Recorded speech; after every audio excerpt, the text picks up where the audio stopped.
साहवते महम मोक्षपहमगया इन थोतेन जो पंच गुरु वंदये संसार गण विलिसो छिंदय लय सो सिद्ध सो खाई वर माननम गुणैकम इंदणम पुंज पजालनम अरुआ सिद्धाइरिया उपजाया साहु पंच परमेठी यार नमो यारा वे भवे संशयम दिन तू। पेज नंबर 13 पर अशरीरी सिद्ध भगवान आदर्श तुम्ही मेरे रुद्ध शुद्ध चिदघन उत्कर्ष तुम्ही मेरे सुदर्शन ज्ञान अगुरु लघु अवगाहन सूक्ष्म वीर गुण खान निर्वादित सुख वेदन हे गुण अनंत के धाम वंदन अगणित मेरे अशरीरी सिद्ध भगवान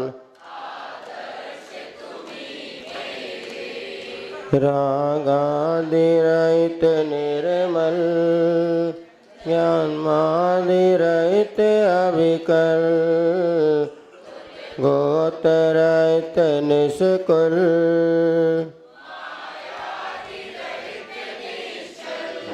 रहते निज में निश्चल निष्कर्म साध मेरे अशरीरी सिद्ध भगवान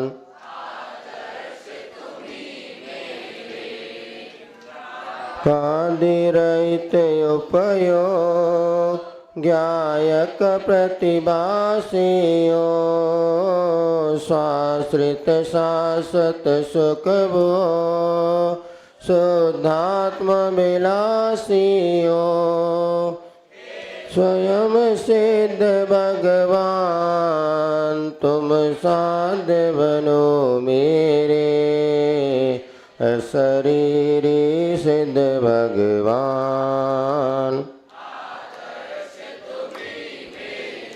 भविजन तुम सम निज रूप ध्याकर तुम सम होते चैतन्य शिव भूप होकर सब दुख खोते चैतन्य राज्य सुख खान दुख दूर करो मेरे अशरीरी सिद्ध भगवान आदर्श तुम्ही मेरे अविरुद्ध शुद्ध चिदघन उत्कर्ष तुम्ही मेरे। चलिए इस प्रकार से दो वंदना पंचुग महागुरु भक्ति और सिद्ध भक्ति हमने पढ़ ली। कल दोहावली चल रहे थे 15 हो गए थे ना। पेज नंबर 9 पर छल्ला जी को एक पुस्तक दो भैया। हाँ लेना वो क्या लाए थे दे दिया। वो हिंदुस्तान है जितना माल है सब पक जाता है। हाँ नहीं लाए थे तो हमने सोचा सबके पास है ही। चलिए हाँ पढ़िए। कब तक कितना पूछ मत चलते चल अविराम रुको रुको यूं सफलता आप कहे यह धाम। अर्थात कुछ लोग कार्य प्रारंभ करते हैं वो कब तक चलेंगे कितना करना है कब सफलता मिलेगी। अरे ये सब मत पूछो। कब तक कितना पूछ मत चलते चल अविराम। आप बिना किसी विश्राम के निरंतर चलते रहो अपने आप सफलता गई। रुको रुको रुको आपका हो गई सफलता आगे ज़्यादा नहीं जाना है। अर्थात यहाँ पर आप अपने पुरुषार्थ करते समय कब तक करेंगे, कितना करेंगे महाराज, कब तक? अरे जब तक है तब तक करो, अपने आप सफलता आपको रोक लेगी। जैसे अभी सब लोगों ने, विद्यार्थियों ने प्रथम परीक्षा दी, अब प्रथम परीक्षा के बाद द्वितीय परीक्षा और होगी, और दोनों के बाद परिणाम घोषित होगा, वो फाइनल माना जाएगा। अभी तो परिणाम हमने बड़े महाराज जी चर्चा की तो वो तो आ गया। अब प्रथम परीक्षा में जो उसको पुरस्कार आदि देने के महाराज अच्छी क्वालिटी से व्यवस्थित अपन प्रमाण पत्र सहित दें तो ज़्यादा अच्छा। तो हमने कहा सेकंड परीक्षा भी होगी पर्यूषण के बाद, उस समय जो दोनों परीक्षाओं फाइनल जो एग्ज़ाम माना जाएगा, ये प्री टेस्ट था, अब फाइनल टेस्ट आएगा। उसमें जो बच्चे नियमित रूप से उपस्थित होकर के, या कहना चाहिए धर्म लाभ लेंगे, उनके अनुसार प्रमाण पत्र बनेगा। उनका पारस चैनल में, जिनवाणी में व्यवस्थित तरीके से उसका एक कार्यक्रम करके, और बहुत महाराज का भाव भी यही था। हमने भी कहा, लेकिन महाराज फिर यही हुआ निर्णय कि सेकंड परीक्षा और लेकर के फाइनल में अपन बहुत अच्छे तरीके से, जो महाराज जी कहना चाहिए मंच के गौरव के अनुसार उनको पुरस्कार वितरण किया जाए। हम तो सोचे थोड़ा बहुत डब्बा डुब्बी दे दो, हमारा ऐसा नहीं हो तो चांदी वांदी का फर्स्ट क्लास जो एक क्वालिटी का पुरस्कार, मतलब अच्छे। अब महाराज सबका भाव, तो हमने कहा ठीक है सन्ना साहब, हमने अच्छा देंगे। लिए दोनों, अब सेकंड परीक्षा जो फर्स्ट में कम ज़्यादा रह गया वो तैयारी करेंगे, सेकंड में दोनों पेपरों का मिला करके फिर रिजल्ट बनेगा। भले 50 लोग हो, अपने 100 दूसरी कौन भीड़ लगानी, जो पुण्यात्मा जीव हो। तो अगली परीक्षा की आप अच्छी तैयारी करें, जिसमें कि बढ़िया मंची स्तर, जिस देखो आप देख रहे हैं जिस तरह से आप और बड़े अच्छे प्रोग्राम में किसी, और उस समय आपको पब्लिक के बीच में पुरस्कृत करने के, ऐसे दोनों महाराज जी का भाव था। तो हमने कहा ठीक है फिर एक परीक्षा और लेंगे, और दोनों का नंबर मिला करके जो फाइनल मैच होगा उसके अनुसार देखेंगे। इसलिए अगले, तो ये सफलता अपने लिए, रिजल्ट तो सबको घोषित है, पुरस्कार वितरण में आशीर्वाद मिल ही गया है। अच्छा, ऑनलाइन वाली परीक्षा है, ऑनलाइन में भी बहुत से लोगों ने परीक्षा दी, कुछ लोगों ने डबल बार दी थी, तो उसको थोड़ा सा ये किया। ऑनलाइन में क्या चीटिंग के बहुत ज़्यादा चांस रहते हैं, और बहुत से लोगों ने चीटिंग करके वो तो वहाँ बैठे थे फटाफट। किस लोगों ने बहुत अच्छा किया, लेकिन उनका नंबर लगना क्या आगे पीछे क्या हो गया, एक ही कैंसिल हो गया, सीधे 4 नंबर गए। और मेहनत तो इतना दिमाग लगाना पड़ता, मेहनत कम करना पड़ता उसमें। देखते हैं उसमें भी बहुत सारे लोग थे। अभी ऑफलाइन की मुख्यता से ही अपन इसको, अगली परीक्षा आयोजित होगी, सफलता स्वयं कहेगी रुको रुको, अब कहाँ ज़्यादा जा रहे हैं, मुझे तो आपको पास ही आना है। ऐसा इसका अर्थ ये हो गया। अर्थात बार बार मत पूछो कि अभी कितनी मेहनत करनी है, जब तक परिणाम ना निकले तब तक मेहनत करते रहो। इसमें भला आपका ये सब चीज़ें स्मरण में का विषय बन जाएंगी तो बहुत समय तक आपके काम आएंगी। अब सिलेबस थोड़ा बढ़ भी जाएगा, फाइनल पेपर तो फाइनल होता है, अब एक ही लेंगे, ज़्यादा नहीं। गुण ही गुण पर में सदा खोजू निज में दाग, दाग बिटे बिन गुण कहाँ। अब अगर हमें दूसरों में खोजना है तो गुण ही गुण खोजो, और निज में खोजो दाग। अगर कल्याण अपना हम करना चाहते हैं, भला करना चाहते हैं, तो दूसरों में बुराई मत देखो, अपनी बुराई देखो, तो उससे दूर होने का प्रयास होगा। और दूसरों में बुराई भी है तो उसके कुछ अच्छे गुणों को देख लो, अपने जीवन में उससे लाभ ले लो।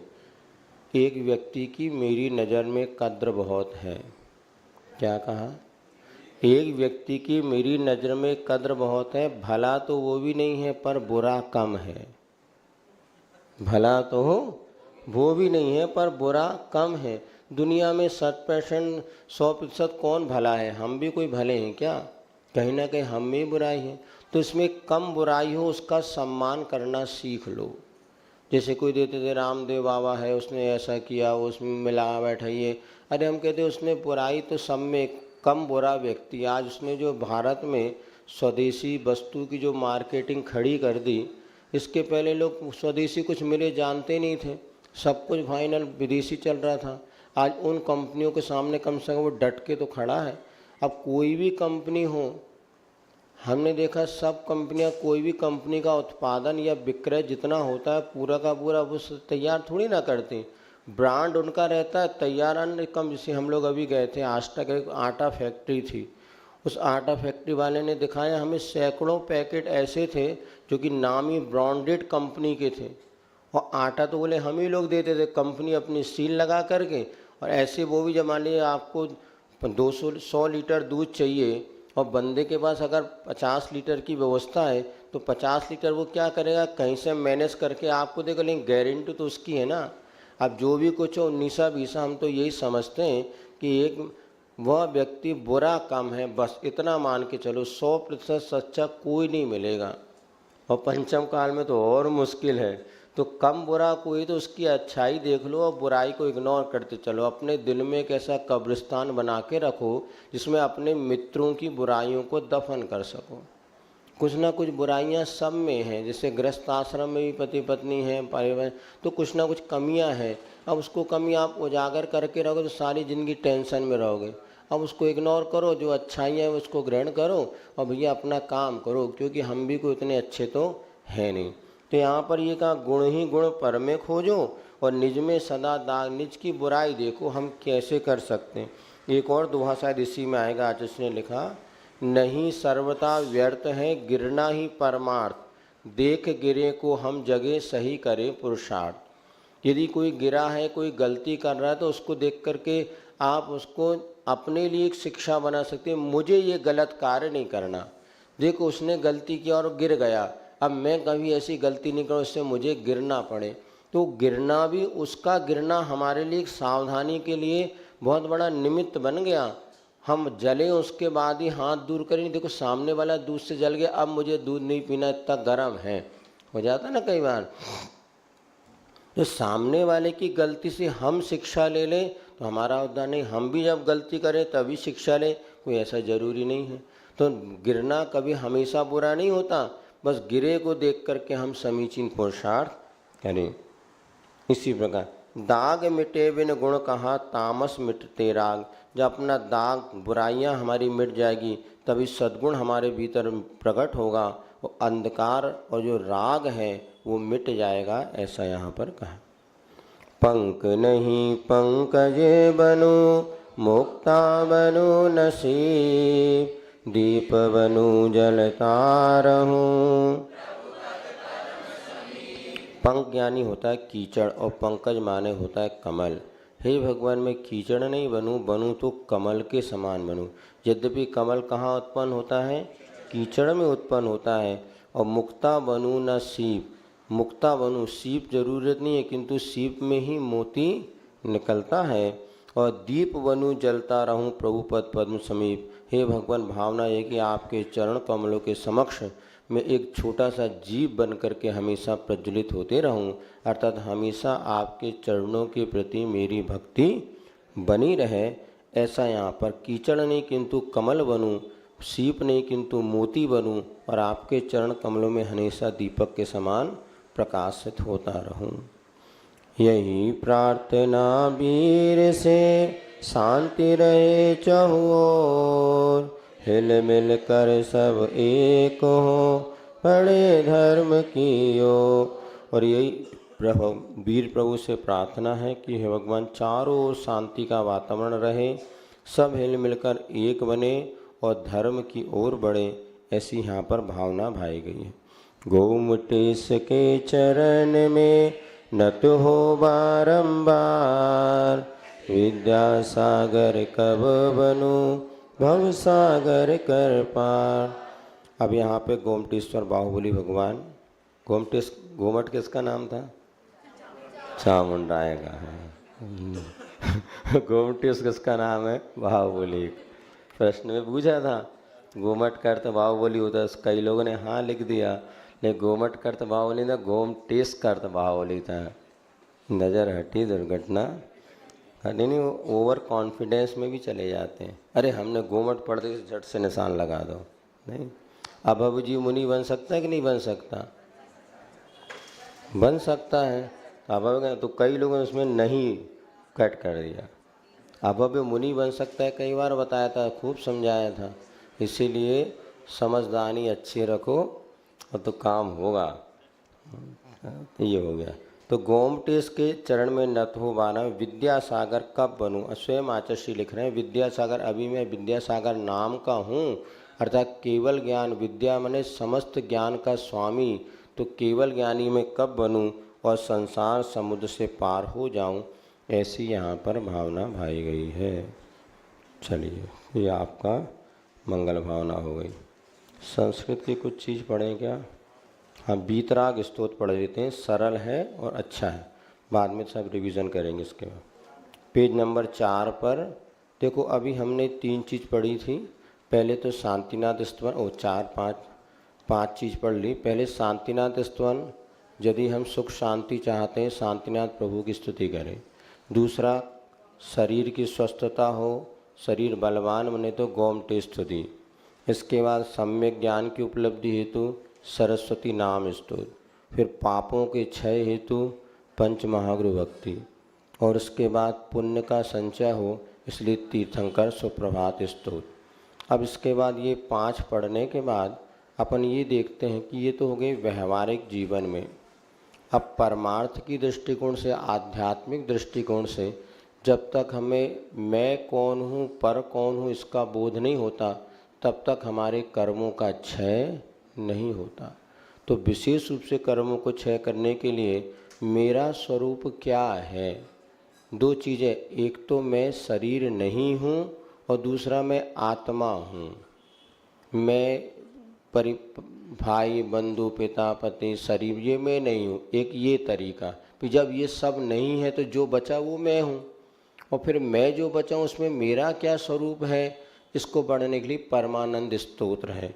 तो यहाँ पे सबसे पहले वीतराग स्तोत्र है, बहुत सरल है। इसमें सिर्फ इतने कि ये मैं नहीं हूँ, ना करते मतलब मैं नहीं हूँ। जैसे शिवम शुद्ध बुद्धम परम विश्वनाथम,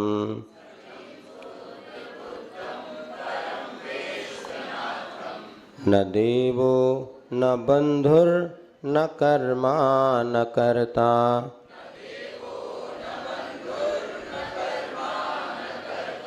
न अंगम न संगम न स्वेच्छा न कायम,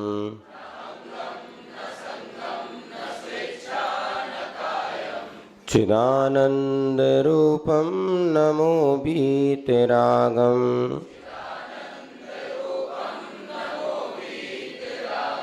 पढ़िए शिवम शुद्ध बुद्धम परम विश्वनाथम, न देवो न बंधो न कर्ता न कर्म, न संगम न स्वेच्छा न कायम, चिदानंद रूपम। अब यहाँ पे उस वीतरागता को नमस्कार है, या वीतराग को नमस्कार हो, जो कि चैतन्य स्वरूप, चिदानंद माने क्या होता? चैतन्य से उत्पन्न होने वाला आनंद ही जिसका लक्षण है। एक इंद्रियों से उत्पन्न सुख होता है और एक आत्मा से उत्पन्न सुख होता है। तो आत्मा से उत्पन्न होने वाला सुख जो है, हमारे आत्मा का स्वभाव दीर्घ काल तक रहता है। तो वो किसको प्राप्त होता है? जो वीतरागी होता है। रागी को वो सुख नहीं होगा, वीतरागी को उसका सुख होता है। फिर क्या उपलब्धि होती है? तो शिव स्वरूप यानी जो मोक्ष स्वरूप है, शुद्ध है, कर्म कलंक से रहित है, बुद्ध यानी सबको जानने वाला है, परम यानी श्रेष्ठ है, विश्वनाथम सारे विश्व का जो स्वामी बन गया है, ऐसा जो वीतरागता का स्वरूप है, जो कि चैतन्य से उत्पन्न होने वाला आनंद रूप है, ऐसे उस वीतराग परिणति को मेरा नमस्कार हो। अब यहाँ पर भावों की मुख्यता हो गई, पुद्गल की नहीं, अब कोई तीर्थंकर नहीं, उस वीतरागता को मैं नमस्कार करता हूँ, जो कि वीतरागता आनंद को देने वाली है और 3 लोक के मोक्ष स्वरूप है, शुद्ध है, बुद्ध है, श्रेष्ठ है, 3 लोक का नाथ। फिर न देवो, वो वीतरागता देव रूप नहीं है, ना बंधु, बंधु भी नहीं है, कर्मा किसी का करने वाला नहीं है, कर्म नहीं है, और ना किसी का करता है, ना वो शरीर रूप है, ना वो संग माने। सुन रहे सब लोग? नहीं सुन रहे तो हम ही बोला जा रहे तो कुछ लोग तो ध्यान से सुन रहे, कुछ लोग ध्यान से सो रहे हैं। सो तो नहीं रहनी, सो तो कोई नहीं रहा क्योंकि सो के आ गए घर में। तो ना शरीर, अंग माने शरीर, संग माने परिग्रह, स्वेच्छा माने स्वयं की इच्छा रूप भी नहीं है, और काय माने शरीर रूप भी नहीं है। ऐसा वो वीतरागता का स्वरूप है जो इन सबसे रहित है। अर्थात आत्मा का वो स्वरूप है, वो सब, ना वो शरीर रूप है आत्मा, ना कर्म रूप है, ना बंधु है, ना देव है, ना कर्ता है, ना शरीर है, ना परिग्रह है। इन सबको जब अलग करते चला जाओ तो भीतर से जो चैतन्य से उत्पन्न होने वाला आनंद है वही मेरा स्वरूप है। बस सूर्य में तो किरण बहुत शक्ति है, किंतु बादलों के आवरण से वह उसकी किरणें हम तक नहीं पहुंच पा रही। तो हमारे भीतर ही अनंत शक्ति है, अनंत सुख है। हम पर में खोज रहे हैं, ये हमारी मूर्खता है। एक बार एक व्यक्ति जब हिंदुस्तान में आया, अरब कंट्री का था, एक होटल में वो पहुंचा तो उसने क्या देखा है, उसको ना भाई आज मुझे स्नान करना है, स्नान करना है, चलो उसको बाथरूम में ले गया। क्योंकि वहाँ पर अरब कंट्रीज़ वगैरह में रोज़ स्नान नहीं होता, बताते हैं 7-8 दिन में एक बार जुम्मा को जुम्मा नहा लेते वो। पानी भी बहुत में, पेट्रोल सस्ता और पानी महंगा है, तो बिस्लरी वगैरह वहीं की देने की 20 रुपये लीटर का पानी पियो। अपने हिंदुस्तान में नदियाँ बह रही हैं, फिर भी मूर्ख तो अपन लोग क्या अंधानुकरण करने वाले हैं। तो वो देख कर के अब घर घर बोतल चलने लगी, बोले पानी अशुद्ध हो गया, बोतल का शुद्ध है। और देखा जाए तो बोतल के पानी में सारी मिनरल जो है नष्ट हो जाते हैं, उससे कोई ताकत नहीं होती है। वो फिर भी अब आप जानो, आपको काम जाने। वो यहाँ आया तो उसने बाथरूम में ले गया, और जैसे उसने एक घुमाया तो ठंडे पानी का झरना, दूसरा घुमाया तो गर्म पानी का झरना। वो बड़ा खुश हुआ, बोले यार हमारे देश में तो सब कुछ है नहीं। और बढ़िया स्नान किया। बाद में उसने बैरे से कहा यार मुझे वो मशीन ला के दे दो जिससे वो पानी आ रहा था। तो उसने जाके मशीन ला के दे दिया। और जब वो अपने देश पहुंचा तो बड़ा खुश हुआ। रास्ते में कह रहे मैं तो ऐसी मशीन लेके जा रहा हूँ कि अपने जब उसको जैसे खोलूँगा तो पानी पानी निकलेगा। लेकिन आस पड़ोस वाले हंसने लगे, आप हंसने लगे, क्यों? क्योंकि भैया वो मशीन में पानी थोड़ी ना, वो तो टंकी ऊपर था, वो तो घुमाने का यंत्र था। लेकिन घुमाने के यंत्र को ये क्या समझने लगा पानी या पानी है। तो जैसे वो व्यक्ति अज्ञान दशा में, ऐसे हम भी अज्ञान दशा में जी रहे हैं कि पत्नी से सुख मिलेगा, कोई कहता बच्चों से सुख मिलेगा, कोई कहता घर गृहस्थी में सुख मिलेगा, कोई कहता ब्याह करा लो तो सुख मिलेगा। वास्तव में सुख इनमें कहीं नहीं, ये तो निमित्त मात्र हैं। भीतर से जब साता वेदनी का उदय होता, पुण्य का उदय होता, या हमारी परिणति अच्छी होती है तो ही जीवन सुखी बनता है। इन निमित्तों से कुछ क्षण के लिए भले सुख मिल जाए, किंतु वो भी इंद्रिय सुख होता है, नाशवान होता है, स्थायी सुख नहीं है। आप देख लो, कोई भी गृहस्थी में फंसते हैं 2-4 साल भर तक तो ठीक है, साल भर तक चंद्रमुखी, फिर सूरजमुखी, फिर ज्वालामुखी, सबका अनुभव हाँ भाई लोग बताते।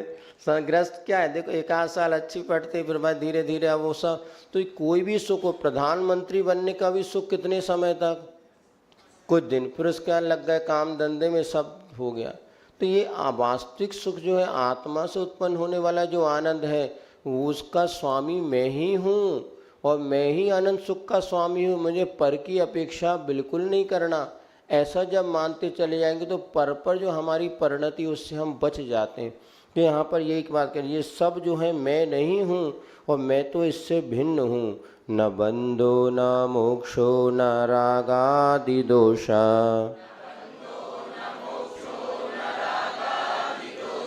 न योगम न भोगम न व्याधिर्न शोका,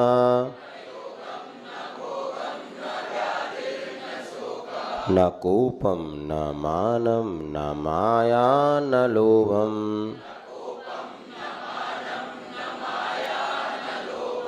चिदानंद रूपम न मोहीते रागम,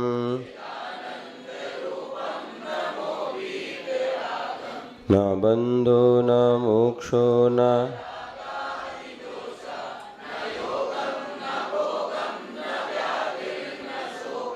न कोपम न मानम न माया।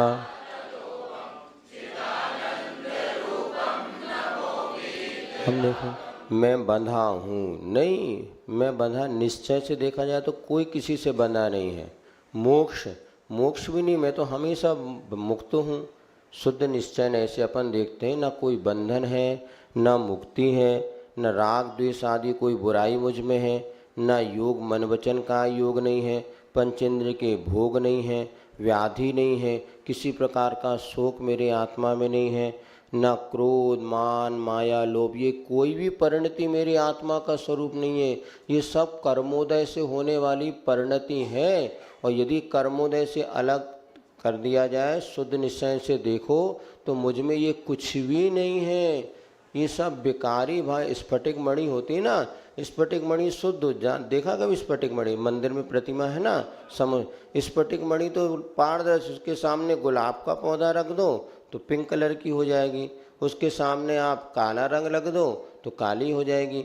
इसी प्रकार हमारी आत्मा, मैं तो स्फटिक मणि के समान निर्मल हूँ, लेकिन अशुभ कर्म अनादिकाल के संस्कार कर्मों का संयोग है कि हम कभी सुखी होते हैं कभी दुखी होते हैं, लेकिन वास्तव में हमारा ये स्वभाव नहीं है। वो तो उत्पन्न आत्मा से उत्पन्न वाला आनंद ही मेरा स्वभाव है।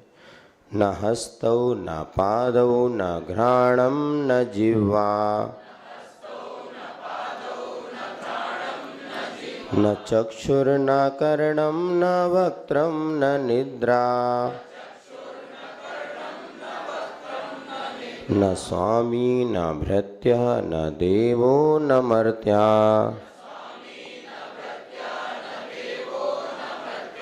चिदानंद बोलो। न हस्तौ न पादौ न घ्राणम न जिह्वा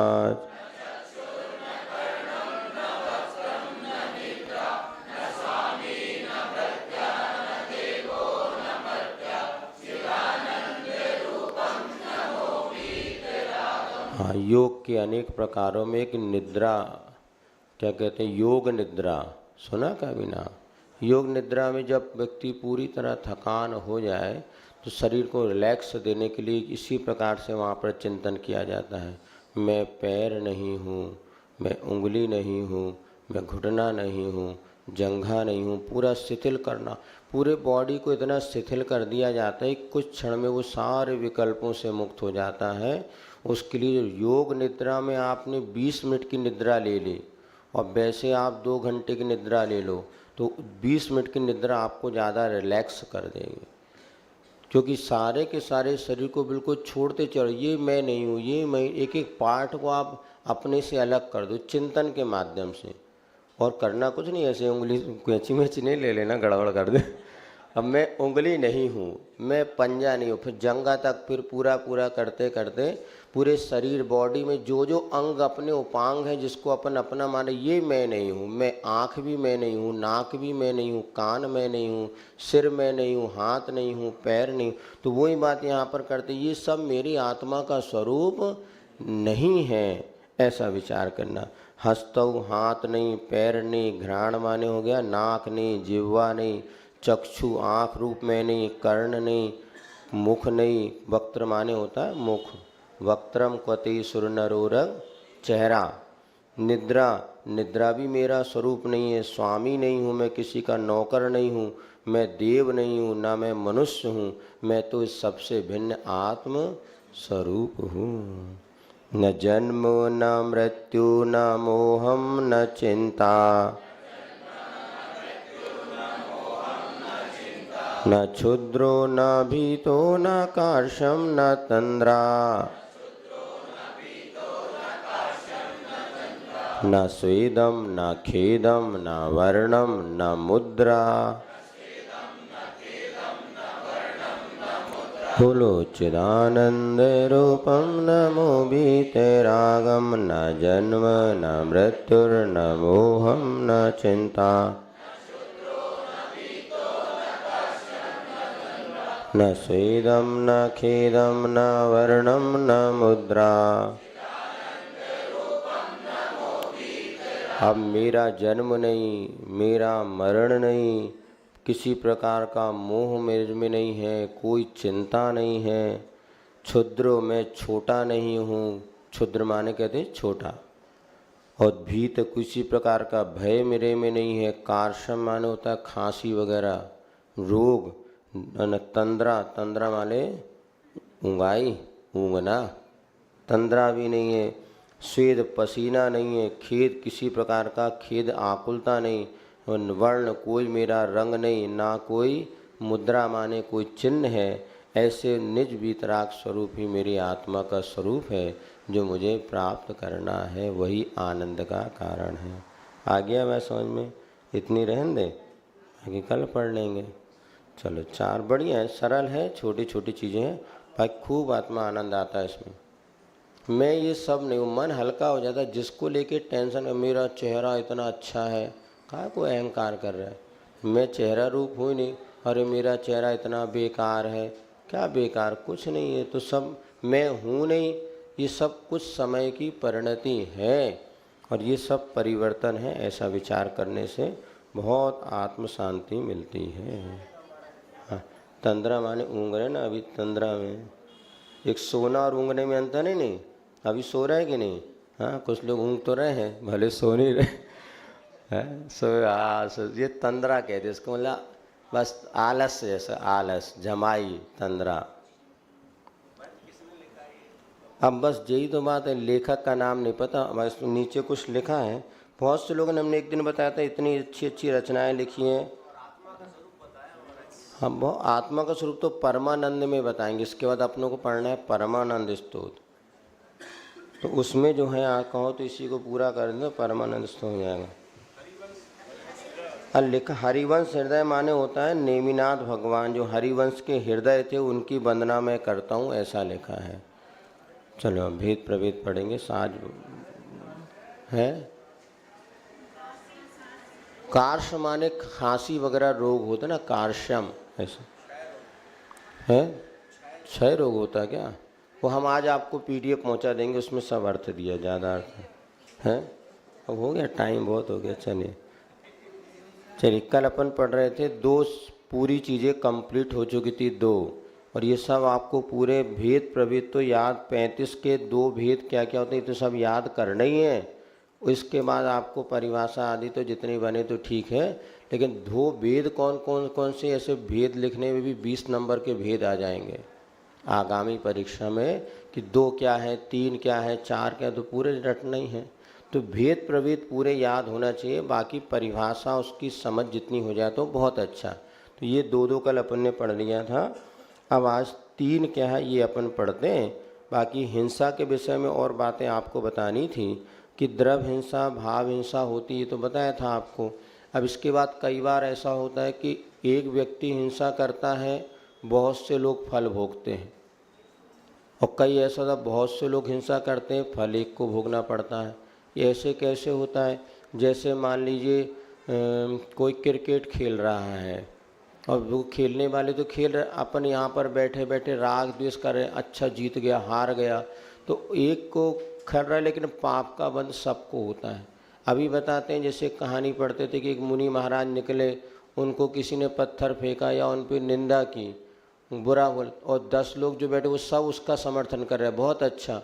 तो वो 10 पाप के भागीदार, पाप एक कर रहा है, हिंसा एक कर रहा है, क्योंकि जिसने उसका समर्थन किया वो 10 उसके पाप के भागीदार बनते हैं। जैसे 2 व्यक्ति जुआ खेल रहे हैं और 8 व्यक्ति उसको देख रहे हैं, पुलिस आएगी तो किसको पकड़ेगी? 10 को। 10 अपराधी माने। सुन रहे बेटा, ये सब लोग समझ लो, पाप करना और पाप का समर्थन करना उतने ही पाप के भागीदार। पुलिस जब पकड़ती ना, एक जगह चातुर्मास चल रहा था, तो वो लोग हमारे भैया वृत्ति करके वापस गए, तो वहाँ पे कुछ लोग खेल रहे थे, तो खड़े होके देखने को, उतने पुलिस आ गई। हमारे बहाने जुआ, अरे हम तो अभी तो गए थे। मैंने बताया महाराज हम वहाँ पे 2 मिनट के लिए खड़े मात हो गए थे, लेकिन पुलिस उनको ही पकड़ करके ले गई। इसको कहते हैं पाप एक करता है और फल अनेक लोगों को मिलता है। कई बार पाप बहुत सारे लोग करते हैं किंतु फल एक को मिलता है। कैसे होता है? जैसे बारात में आप गए, अब जो बारात दूल्हा बारातियों को ले गया, अभी सब दारू पी रहे, किंतु दूल्हा की वजह से सारा पाप दूल्हे को लगेगा। इसलिए बारात ले जाने में सावधान रखो, दरुआ मरुआ को नहीं ले जाओ, पिएंगे बे, फिर तुम बेटा उनको ले गए तो वहाँ पे पाप करेगा। बहुत सारे पाप के भागीदार एक को बनना पड़ता है। हाँ तुमने कर, तो जिसने भोज कराया उसको ज़्यादा पाप है, भागी सब कर रहे हैं वो तो बहुत सारे पाप कर रहे हैं, किंतु मुख्य पाप का भागीदार वो ही बनेगा। कर तो बहुत, किंतु एक ही को पाप का भागीदार बनना पड़ता है। इसीलिए अगवा बनना माने पुण्य और पाप दोनों के भागीदार होना पड़ता। इसलिए पिक्चर जाओ तो किसी को कह के मत जाओ, चुपचाप जाओ, पड़ोसी को पता ना चले। और धर्म करने आओ तो सबको लेकर के आओ कि चलो भैया, तो इसमें तुम पाप का कई गुना संचय करोगे। वहाँ पे सब पिक्चर तुम्हारे निमित्त से गए, वैसे तो जाना नहीं था, तुमने 10 को फ़ोन किया कि चलो भाई पिक्चर देखने चलना, पार्टी में चलना है, खाने पीने चलना है, और जितने अभक्ष भक्षण वो कर रहे हैं ये सब तुम्हारे माथे पाप। क्योंकि सामूहिक 100 लोगों ने भोजन किया, पर चला अभक्ष भक्षण किया, किंतु तुम्हारे कहने पर 100 लोग आए तो 100 के पाप के भागीदार आप। वो तो जितना कमाए, लेकिन आपको मूल पाप का बंधन, तुम नहीं बुलाते तो वो 100 काय को पाप का करे। तो करते अनेक है लेकिन पाप का मूल भागीदार एक बनता है। इसी प्रकार आपको ये बता दिया, कुछ लोग हिंसा करते हैं तो भी हिंसा के पाप के भागीदार नहीं होते। जैसे किसान हो गया, डॉक्टर हो गया, हिंसा हो भी रही है तो भी हिंसा के पाप के। कुछ लोग हिंसा नहीं करते फिर भी हिंसा के पाप के भागीदार होते हैं, जैसे मछली मारने वाला हो गया। और ये बता दें, हिंसा कई लोग ऐसे जो हिंसा तो नहीं कर रहे किंतु पूरा, जैसे आपने शेयर ले लिया, अब मांसाहार की कंपनी का जो मांस आदि कम शेयर ले लिया, तो आप कोई हिंसा नहीं कर रहे किंतु पाप के भागीदार आप हो रहे हैं, क्योंकि आपकी वजह से तो वो कंपनी चल रही है। नहीं, हम तो नहीं मार रहे, लेकिन वो कर कोई रहा, पाप का भागीदार कोई होता है। ऐसे पुरुषार्थ सिद्धि उपाय ग्रंथ में आचार्य अमृतचंद जी ने बहुत सारे भंग बनाए हैं। एक आध दिन कभी बैठ के बहुत अच्छे से उस पर चर्चा, पूरा 1 घंटे का सेशन इस पर हो तो लोगों की आँखें खुल जाएंगी। निष्प्रयोजन हम पाप का बंध कैसे कर लेते हैं, आवश्यकता नहीं है, बस उस कार्य की हम प्रशंसा कर देते हैं तो उसके पाप के भागीदार। कई बार ऐसा होता करना पड़ता है तो उसमें भी कम पाप का बंध है। किंतु इसलिए हमारे आचार्य तत्वार्थ सूत्र में दिया, तीव्र मन ज्ञाता ज्ञात भावादि कर्ण विशेषेभ्य। तो हर क्रिया में एक जैसा फल मिले ऐसा नहीं, आपके कितने उसमें भाव हैं, ज्ञात भाव है, अज्ञात भाव है, धोखे से मर गया कि जानबूझ के मारा कि प्रमाद से मरा कि बचाने, तो ये सारे के सारे भंग इसमें बहुत सारे होते हैं। फिर कभी अपन देखेंगे। अब ये 2 चीज़ तो सबको याद तो लगभग हो ही गई। अब आगे 3 क्या होते हैं ये अपन पढ़ लेते हैं। रत्न 3 होते हैं, कौन कौन से? हाँ, ये आंतरिक रत्न है जिसको रत्नत्रय कहते हैं। इनके माध्यम से मोक्ष मिलता है, तो ये मोक्ष के मार्ग हैं। उमा स्वामी महाराज जी ने तत्वार्थ सूत्र में लिखा है, सम्यक दर्शन ज्ञान चारित्राणी मोक्ष मार्गः। सबसे पहले इसी का वर्णन किया। सुन रहे नहीं सुन रहे? कहीं चले गए थे, वो किसी की आँख ऐसी होती है हम समझ गया वो गया, सभा में तो बैठा है किंतु यहाँ नहीं बैठा, वो और कहीं चला गया मन से। अब होता है कई बार 15 मिनट तक पता चल जाता कहाँ गया, इसलिए आंखें सब बता देती हैं कि यहाँ बैठे कि कहीं और चले गए, और हम तो सबको देख लेते, कहें भले नहीं। इतने दिनों में ये हो गए, हमारी आंखें भी तेज हो गई, अब हमने कहा मुंह बंद करो बेटा तभी कल्याण है। नहीं, जैसे जैसे एक्सपीरियंस होता है ना, अनुभव आता है, वैसे वैसे आँखों में, हम तो 1 मिनट में चौके में पकड़ लेते, इतने में कौन चाय वाला कौन, महाराज हमें कैसे आपने पकड़ा इतने सारे। अब वो हमें भी समझ में नहीं आता, लेकिन आंखें पकड़ लेती ये बंदा चाय पीता, वो 10 लोग जो नहीं पीते उनसे पूछे नहीं है एक बीच में से कैसे, हमें भी समझ में नहीं आता। ये कई बार इसको कहते हैं अनुभव से बात पकड़ में आ जाती। लेकिन हमने देखा अब अनुभव, अब ज्ञान हो गया ना, अब बोलना कम करो, कि जो जितना ज्ञानी होगा कम बोलेगा ना तो उसका ज़्यादा सुकून है। ज़्यादा बोलने से मतलब नहीं है, कम बोलोगे तो ज़्यादा सुनी जाएगी, और ज़्यादा बोलोगे तो कोई नहीं सुनेगा। बच्चा है गम का, इसलिए बढ़िया। अब तो हमने सोच लिया ज़्यादा जिसको जो कुछ उपदेश देना हो मंच पे आ जाओ, कमरे में कोई ज़्यादा वार्ता नहीं, आओ तो ठीक, नहीं तो अपना पढ़ो जिसमें सार है। तुम लोगों को ही बता दिया। तो सम्यक दर्शन, सम्यक ज्ञान, सम्यक चाहिए, 3 रत्न होते हैं। कौन कौन से? ये तीनों मोक्ष के मार्ग माने जाते हैं। क्या? अभी हमने पहले दिन आपको बताया था, सम्यक दर्शन माने होता है श्रद्धा, ज्ञान माने हो गया जानना, और चारित्र माने आचरण करना। एक शब्द है, आगम में सबकी परिभाषा आपको है, हम तो आपको व्यवहारिक दृष्टिकोण से दिमाग में बात बैठ जाए इतना ही समझा रहे हैं। बाकी आप पुस्तक से पढ़ लीजिएगा, खूब आपको पुस्तकें मिल जाएंगी। आगम ग्रंथों में जो लिखा उसी को अपनी बोलचाल की भाषा में बता रहे हैं। तो यहाँ पर सम्यक शब्द क्यों लगाया? समीचीन अथवा मोक्ष मार्ग का जो साधन है, ऐसी श्रद्धा का नाम है सम्यक दर्शन। तो आपको 3 बातें बताई थी।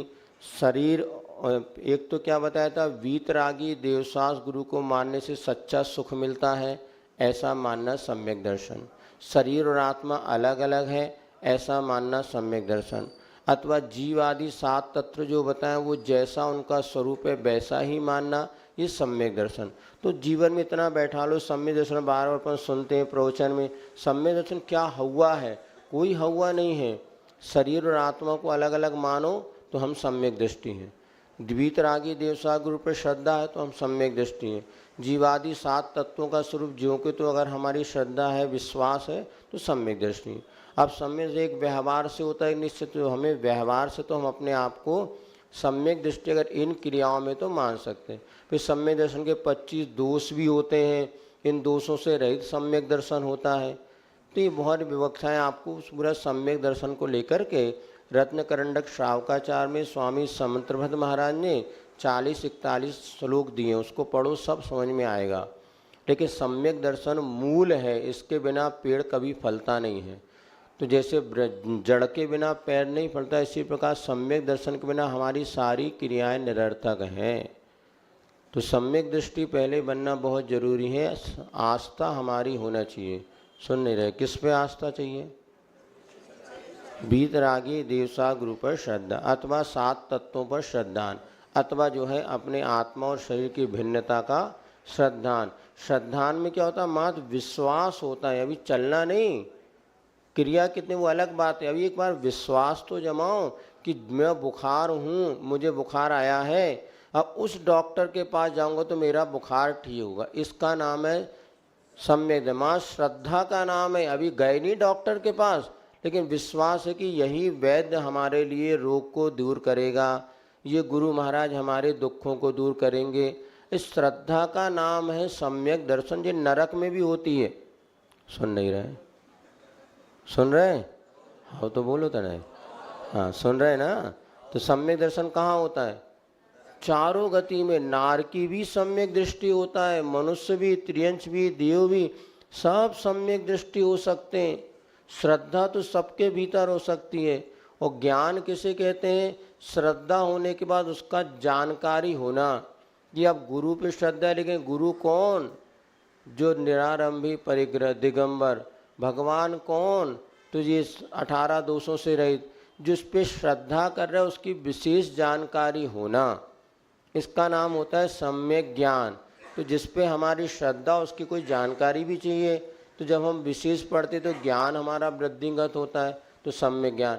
अब तीसरी चीज सम्यक दर्शन और सम्यक ज्ञान, ये जुड़वा भाई बहन है, ट्विंस हैं ये। सुन नहीं रहे?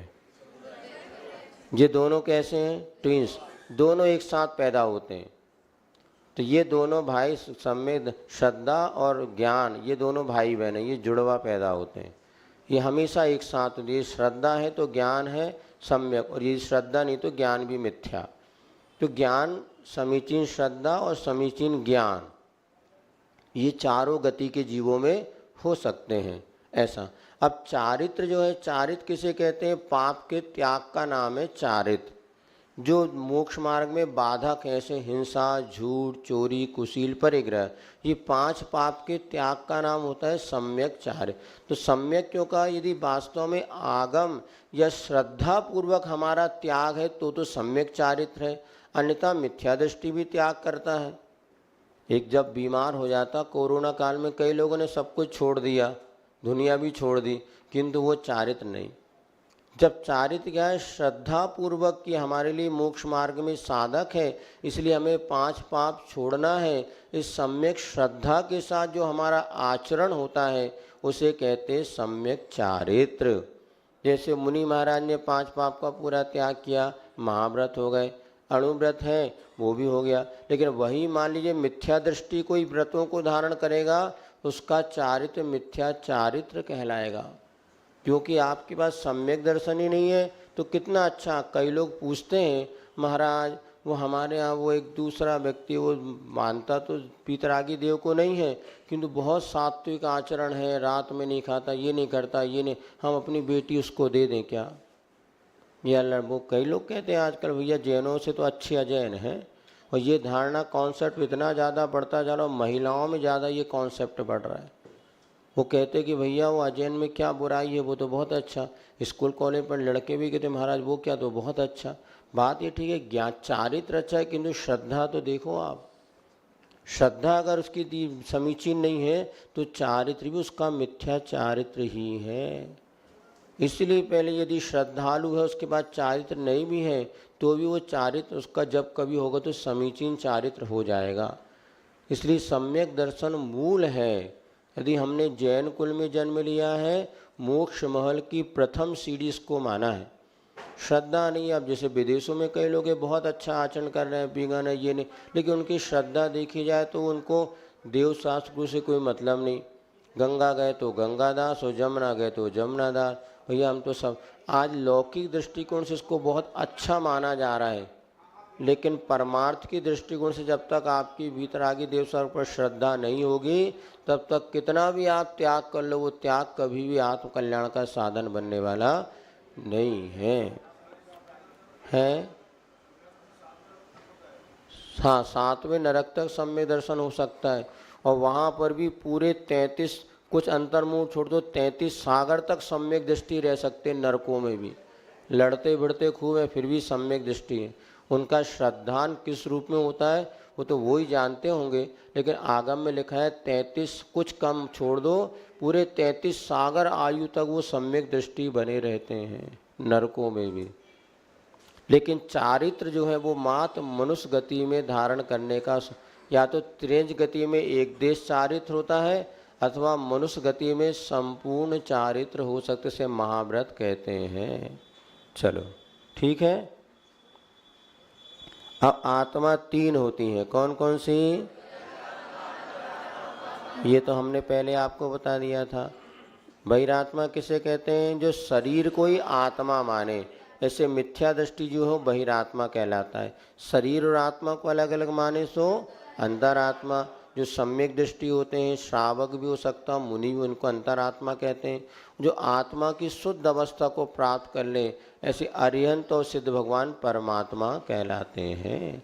ये हम ही सब आत्मा में 3 प्रकार के हमने डिवाइडेशन विभाग कर दिया ऐसे। अब सम्यक 3 होते हैं, कौन कौन से? छायिक, सम्यक और छायिक। एक तो हमने आपको सम्यक दर्शन की बात बताई। अब आगम के अनुसार सम्यक कब होता है? जब भीतर से हमारे कर्मों की परिणति में अंतर आता। सुनो सुनो जल्दी से। अब 3 प्रकार के सम्यक क्या है, अब बाद में चर्चा करें, जल्दी सुनो, अभी समय होने वाला है। तो 1-2 प्रकार से सम्यक, एक तो हमने बाहरी दृष्टिकोण से आपको बताया। अब दूसरा जो है भीतर से अपने सम्यक कैसे उत्पन्न होता है, वो परिणति, एक आत्मा की सम्यक रूप परिणति और एक व्यवहार में सम्यक दर्शन हो गया। तो वो यहाँ पर तत्वार्थ छवि बताया 3 प्रकार का सम्यक होता है, औपसमिक, छायोपसमिक और छायिक। जैसे आप 1-2 प्रकार के आपको कहते हैं, एक तो अपने को बैलेंस शीट वगैरह जो बनाते हैं ना, एक तो पब्लिक के लिए, और एक अपने को पता है कितना घाटा और कितना फ़ायदा, वो सबको नहीं बताया जाता। वो तो देखने में तो आप लग रहा है नगर सेठ हैं, अंदर जाके पूछो बोले महाराज पूरी फैक्ट्री गिरवी लगी है पूरा। कई लोग हमारे पास रियलिटी आज उनसे पता करते हैं, यार तुम्हारा जरा ठाट बाट व्यापार है, बताते महाराज आप मकान भी कर्जे में डूबा है, ये भी आजकल जो चल रहा है ना, ऋण करो और घी पियो। आज हर व्यक्ति बढ़िया कार है, हमने कहा अरे बढ़िया यार अभी तुम्हें 2 महीने सर्विस हुई और इतनी बढ़िया कार ले ली। बोले महाराज लोन में ली। क्या कहते हैं ना आप लोग, किस्तों में?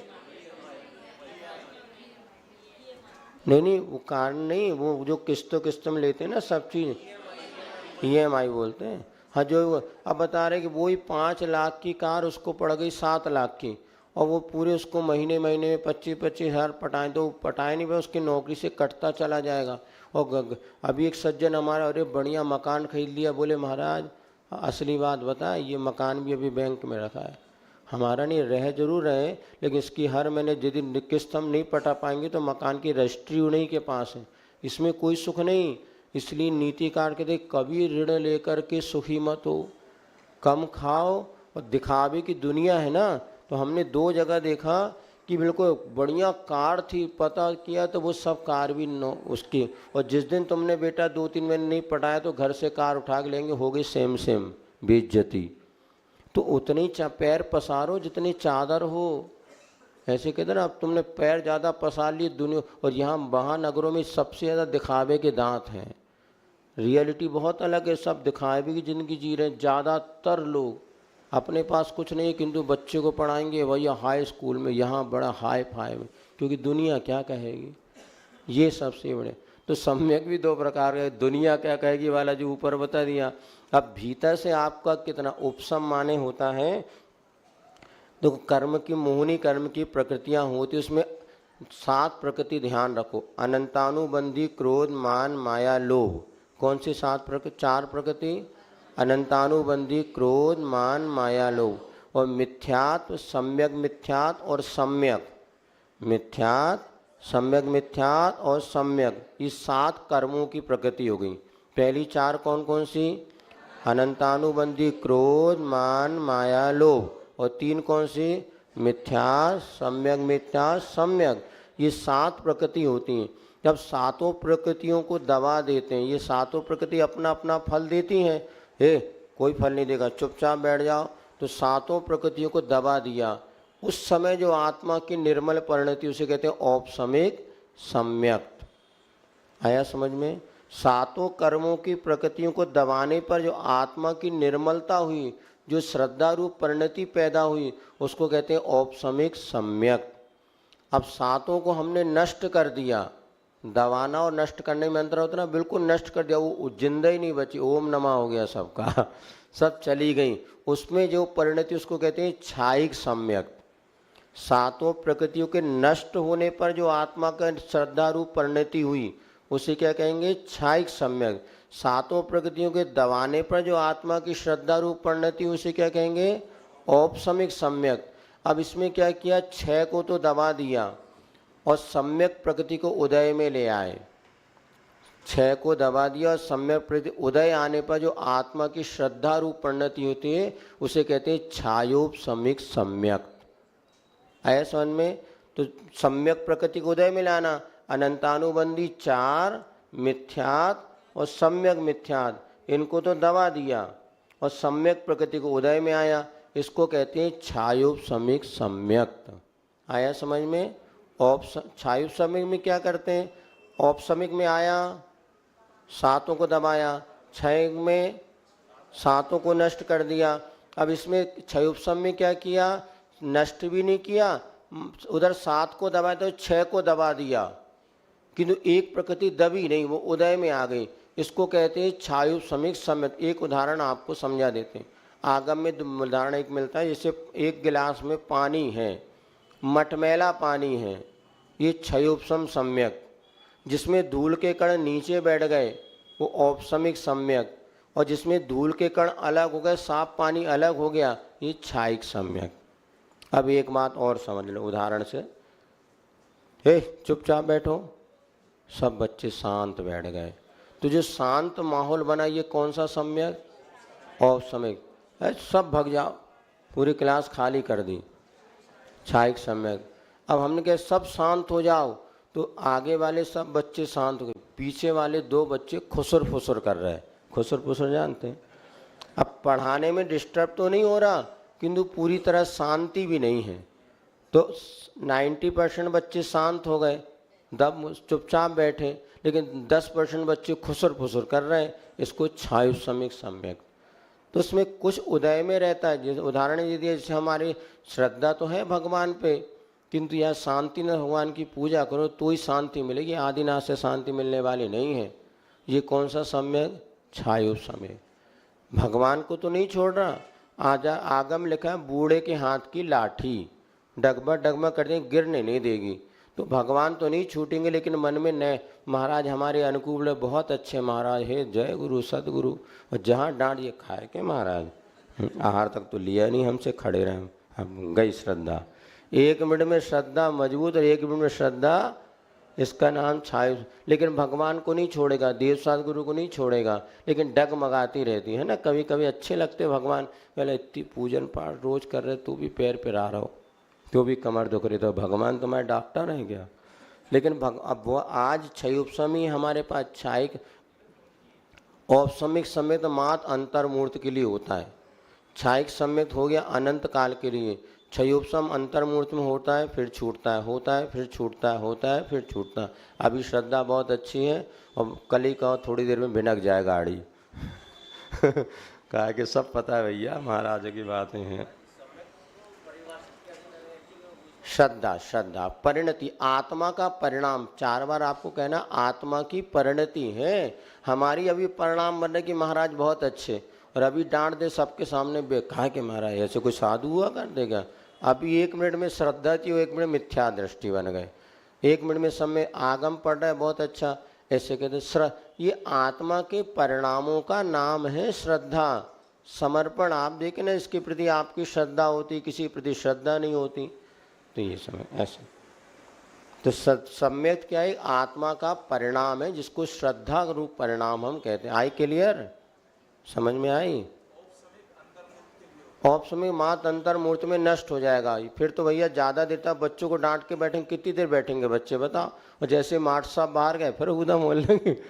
अब औपसमिक जब क्लास ही खाली कर दी तो माट साहब बाहर चले गए तो भी हल्ला नहीं होगा, क्यों माट साहब? और क्षयोपशम वाला तो थोड़ी देर शांत बैठ गए, फिर खुशखुशाने लगे, फिर शांत बैठ गए, फिर बातें। तो अंतर्मूर्त में शांत, फिर अंतर्मूर्त, फिर उदम, फिर अंतर्मूर्त, ऐसे चलता ही रहता। तो क्षयोपशम ऐसा लाखों बार होकर के छूट सकता है। औपशमिक समेत अंतर्मूर्त में होता है, लेकिन वो ज़्यादा देर तक टिकता नहीं है। क्षायिक एक बार हो गया तो अनंत काल फिर कभी नहीं छूटेगा। जब कर्म प्रकृति नष्ट हो गई जो सम्यक को नष्ट करने वाली थी, अब मिथ्यात के भी उदय में आएगा नहीं, तो अपने आप श्रद्धा बनी रहेगी। उस समय परिणाम बदलते नहीं हैं। क्या? उस ज्ञानावर्णी कर्म का क्षयोपशम, वो आप पढ़ाएंगे आपको। एक दिन हमने बच्चों को पाठशाला में पढ़ाया था। हाँ जी, हाँ, रामचंद्री छाई सम्य थे, भरत चक्रवर्ती छाई सम्य दृष्टि थे। तो सम्यक दृष्टि का अर्थ है श्रद्धा है, किंतु लड़ने भिड़ने की मनाही नहीं, कम तो लड़ेंगे। सम्यक दर्शन अलग चीज़ है। अब तुम्हारी हम पे श्रद्धा है, और यदि पड़ोसी तुमको मारोगे तो मारोगे नहीं मारोगे उसको? हम महाराज पे श्रद्धा अलग बात है, कि हमें मारेगा हम थोड़ी ना छोड़ेंगे। वो चारित्र का पक्ष है, ये श्रद्धा का पक्ष है। चलिए, क्षायु समिक कम से कम अंतर्मूर्त और उत्कृष्ट 33 सागर तक चल सकता है। 266 सागर इसका काल बताते हैं ऐसा। चलिए, हो गया टाइम, अब आगे जाना भी है। कौन सा एक वो पढ़ रहे थे?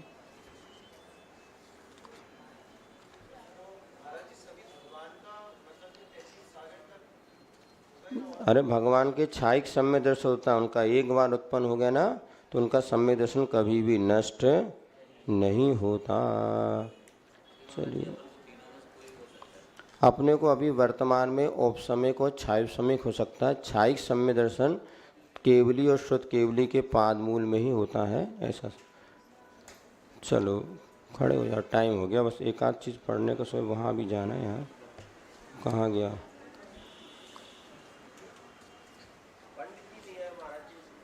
अरे तो हमें जाना है भैया वहाँ। वो देख रहे थे कहाँ गया इसमें। हूँ चैतन्य से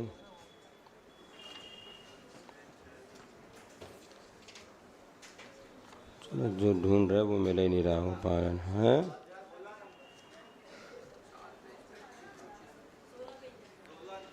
16 पेज नंबर,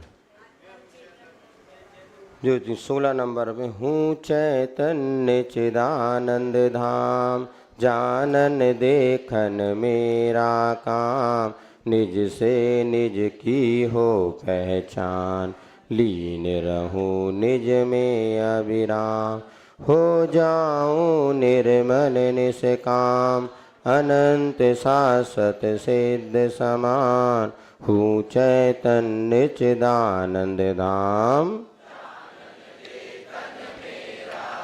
हो विषय कसाय दुख की खान, आत्मज्ञान सुख शांति निधान, किंतु मोह बस खोया ज्ञान, बना विकारी धर अज्ञान। हूँ चैतन्य चिदानंद धाम। निज में निज की हो पहचान, लीन रहो निज में। हो पर को निज का करता जान, निज को पर का करता मान। किया नहीं निज का कल्याण, रहते निज व्याकुल परिणाम। हूँ चैतन्य चिदानंद धाम। निज कोई हो पहचान, लीन रहूं हो निज स्वरूप का करके पान। शुद्धात्म को करूं प्रणाम, प्रगट हो ये निज आत्म। लक्ष्य यही पाऊं शिव धाम। हूँ चैतन्य चिदानंद धाम। निज से निज की हो पहचान, निश्चय नय से हूँ भगवान। कहे गुरु तू स्वयं महान, पूर्ण स्वयं में तू गुण खान। विद्या गुरु का कर गुणगान, हूँ चैतन्य चिदानंद धाम। जानन देखन मेरा काम, निज से निज की हो पहचान। जिन वाणी के ज्ञान से सूझे लोकालोक, सो वाणी मस्तक धरो सदा दे तोय लोग। हे जिन वाणी भारती तोय जपो जिन रैन, कायु सर्गम करोमि हम।